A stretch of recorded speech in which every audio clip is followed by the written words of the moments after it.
Parlons de l'antisémitisme à présent. C'est un chiffre qui en dit long sur l'inquiétude des Français de confession juive. Cette année, selon les chiffres du ministère de l'immigration israélien, les départs de Français juifs en direction d'Israël ont explosé.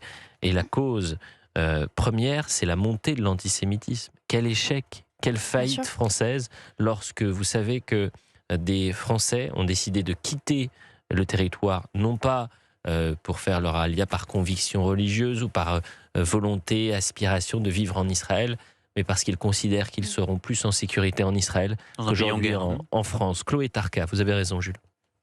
Ils sont de plus en plus nombreux à franchir le pas. Sur les 21 900 immigrants arrivés en Israël cette année, 3 300 venaient de France, soit une hausse de plus de 45% par rapport à 2024. Une progression nette marquée par la tendance à l'alia, ce mot hébreu qui désigne l'immigration vers Israël, considéré dans la tradition juive comme un retour symbolique sur la terre d'origine, un retour qui pour beaucoup relève aussi d'une quête de sécurité.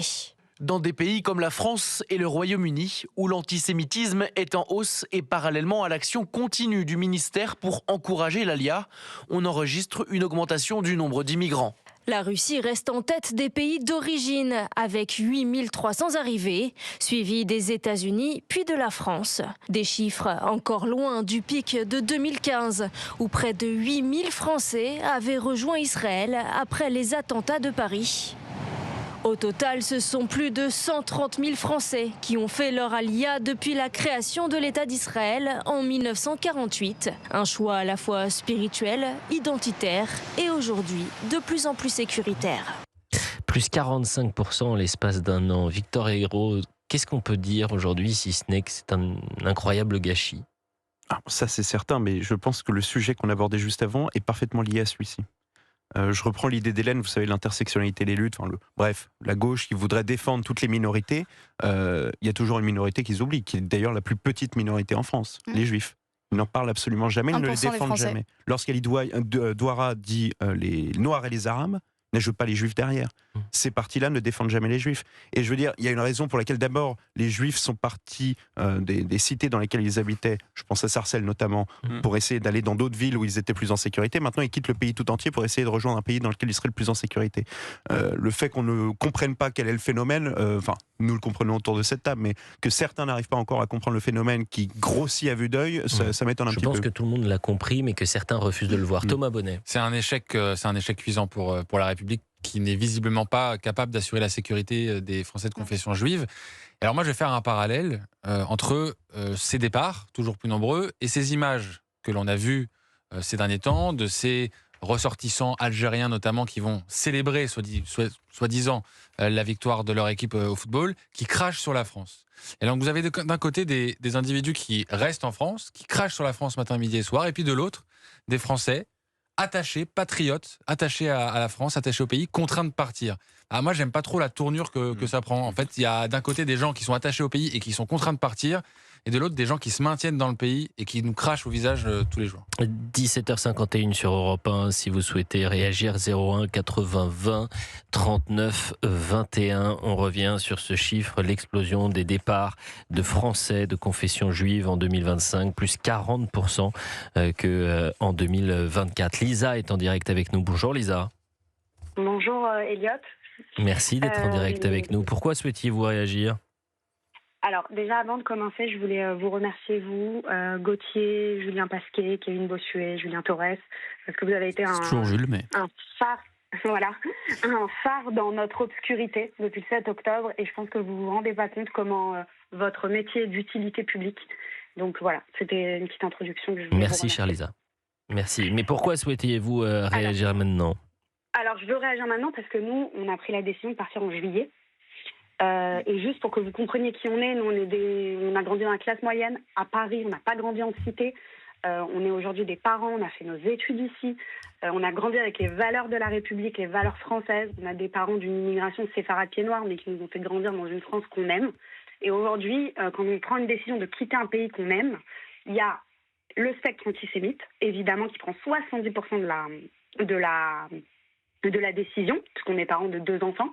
Mais il y a aussi une France qui fait peur, on est 2 entrepreneurs, donc il y a une pression fiscale, il y a plein de choses aussi. Une France qui fait plus rêver. Je prends en exemple le livre de Nora Bussini, Les nouveaux antisémites, d'une France qui est gangrénée dans les universités. Moi, j'ai 2 petits-enfants qui demain feront leurs études, plus en France, mais qui auraient dû faire leurs études en France. Ça sera peut-être les futurs employeurs de mes enfants, cette nouvelle génération islamo-gauchiste qui gouvernera, qui seront peut-être des chefs d'entreprise. Cette France, elle fait peur et elle ne fait plus du tout rêver, en fait. C'est-à-dire qu'au-delà du spectre antisémite sécuritaire, qu'on appelle à l'intifada dans les rues de Paris, je connaissais même pas le sujet dont vous aviez parlé juste avant, mais ça l'illustre, comme disait votre collègue tout à l'heure, ça l'illustre extrêmement bien. On n'existe pas, nous n'avons pas le nombre, on ne fait pas des enfants à foison, on fait des enfants normalement, on n'a pas le nombre. Donc, et aujourd'hui, vivre dans une start-up nation, parce qu'il ne faut pas oublier qu'Israël, croissance du PIB dans un pays en guerre, c'est plus de 3,5%, donc c'est plus que la moyenne de tous les pays de l'OCDE. Et voilà, et donc vous gagnez 4 clownés et vous perdez. Mais vous dites quoi, Lisa, à vos enfants? Est-ce qu'ils sont en bas âge? Est-ce qu'ils comprennent qu'ils vont... 8 et 5 ans. Ah, mais à 8 et à 5 ans, on commence à comprendre quand même. On comprend très bien. Alors, ils sont tristes parce qu'il y a le côté je vais quitter mes copains, bien sûr. Voilà, plus ça. Mais en même temps, malheureusement, ils comprennent. Depuis 2 ans, ils savent qu'il faut faire attention, il faut ranger la Magen David, faut enlever la mezouza. Quand on prend un taxi et qu'on part pour aller en Israël ou ailleurs, on est en train de réfléchir au terminal 2A, il y a quoi? Il y a Marrakech. Tu dis rien, attention, tu dis rien. Et c'est du réel.